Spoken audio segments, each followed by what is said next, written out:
pour nourrir ses sols. La France importe la quasi-totalité de son gaz naturel, 95%, indispensable à la fabrication des engrais.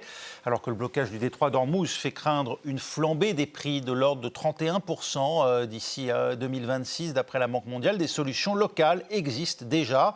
Ainsi, aux portes de Paris, à Châtillon, une association pour le maintien d'une agriculture paysanne propose depuis 2020 de transformer nos urines en engrais pour l'agriculture.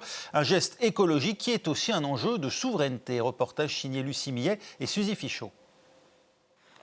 Laurent fait ce trajet chaque semaine. Depuis 2020, il vient ici déposer des bidons. Eh bien, je vais vider un bidon d'urine dans ces cuves. De l'urine qui va servir de fertilisant pour l'agriculture. Ça m'a paru tout naturel d'être associé à ce projet d'Action Recherche, puisque en fait, c'était une manière de fournir à notre maraîcher un engrais naturel gratuit et de rétablir une sorte de lien métabolique avec la nature. Les cuves remplies d'urine sont ensuite récupérées par des agriculteurs membres de l'AMAP qui les stockent entre 2 à 6 mois.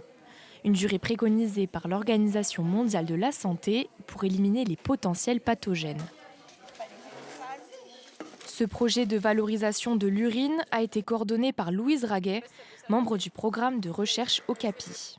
L'urine est riche en nutriments. Les nutriments qui sont des éléments indispensables à la croissance des plantes, donc par exemple azote, phosphore et potassium. Et c'est cette richesse en nutriments qui fait que l'urine est un très bon fertilisant agricole. La ferme qui utilise l'urine comme fertilisant, c'est la ferme qui livre les légumes des gens qui collectent leur urine.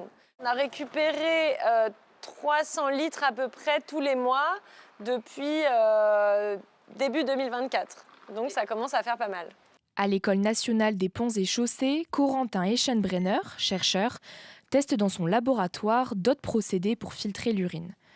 Pour lui, c'est une solution d'avenir. L'énorme avantage des urinofertilisants, c'est qu'ils sont produits sur place, ils sont produits en France, alors que les autres urinofertilisants, tels que les ammonitrates ou les engrais phosphatés, on est extrêmement dépendant des autres pays.